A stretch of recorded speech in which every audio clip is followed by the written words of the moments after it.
Minister, I have huge concerns that in an attempt to use Turkey as Europe's gatekeeper, that the EU is apparently ignoring and encouraging serious, by extension, encouraging serious human rights violations in Turkey. I also tabled this question in the wake of the assassination of the prominent Kurdish human rights lawyer Tahir Elci.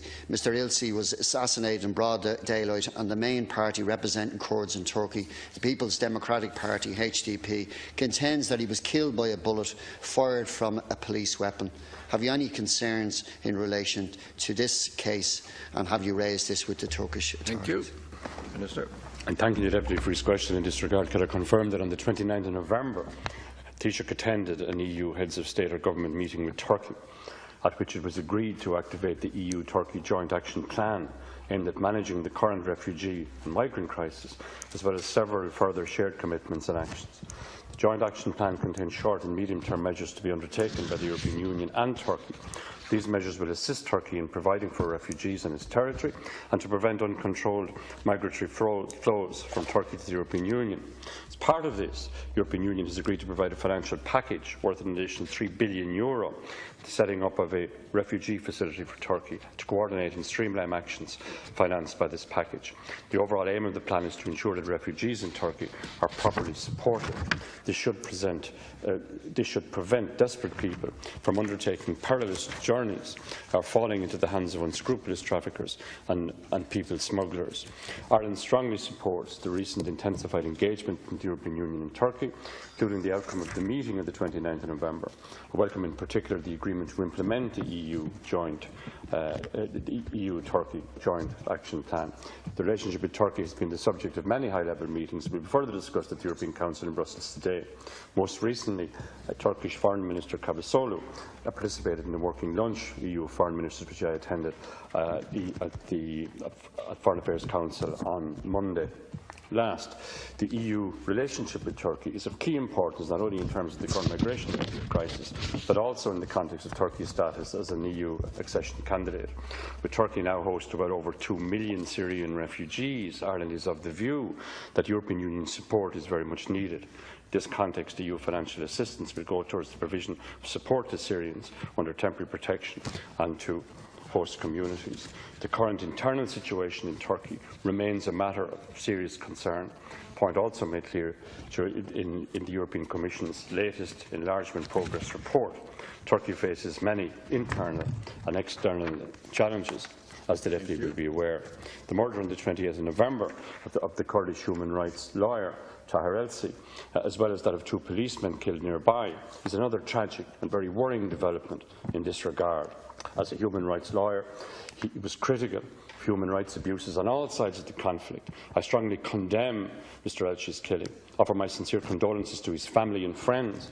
I understand the Turkish authorities are committed to accelerating the investigation into his murder, and it's important that this happens at the earliest opportunity.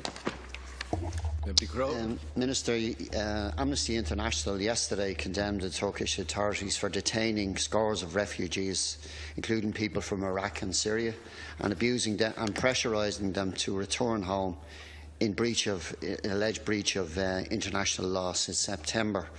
It seems to me that the EU is setting aside many of its concerns about the growing authoritarianism of Turkey's government and instead promising €3 million to Turkey, supposedly in aid for refugees, along with a package of political goodies, in the naive and misguided belief that it will somehow help solve the refugee crisis. The EU is also ignoring Turkey in its haste and the fact that it's supposed to have allowed jihadist fighters in, the arms shipments over the border.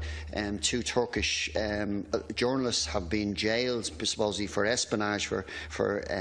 So do these issues concern the Minister and the Government in relation to because they're clearly linked to this package? I wish to assure the Deputy that Ireland is not silent on these issues, and Ireland will continue to raise these issues along with our European colleagues. I wish to confirm to the Deputy that Ireland has raised its concerns at the situation in Turkey, most recently at the meeting of Ministers' Deputies at the Council of Europe on 2nd of December.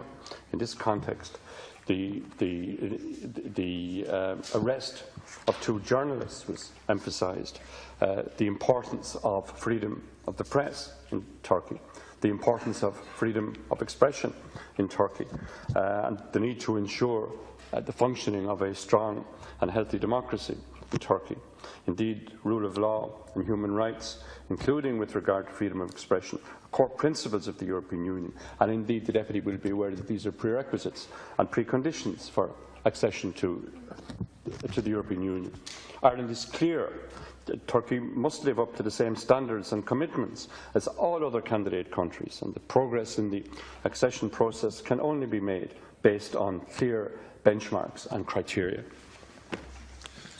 Sir, the video of the moment that Mr Elci was killed is extremely concerning. It shows him taking cover behind police officers and as they open fire on an armed man running towards them. Once the man passes them, they turn and fire in the opposite direction where Mr Elci was sheltering, and a few seconds later his body is seen laid out on the ground. As I mentioned, he was killed by a single bullet to his head. And Andrew Gardner, the Turkish researcher for Amnesty International, has said that the Turkish investigation already smacks of a cover-up. Minister, we are aware of the killing of human rights lawyer Pat Finucane in the north as a result of collusion. And again, I suppose there's concern that the authorities who clearly seem to be involved in this are also investigating this alleged killing. And I would urge you to raise this case not only with the Turkish authorities but with your European counterparts and ensure that a similar cover-up is not allowed to happen in this case. Thank you. Minister. To repeat for the benefit of the Deputy that these are concerns of a most important nature.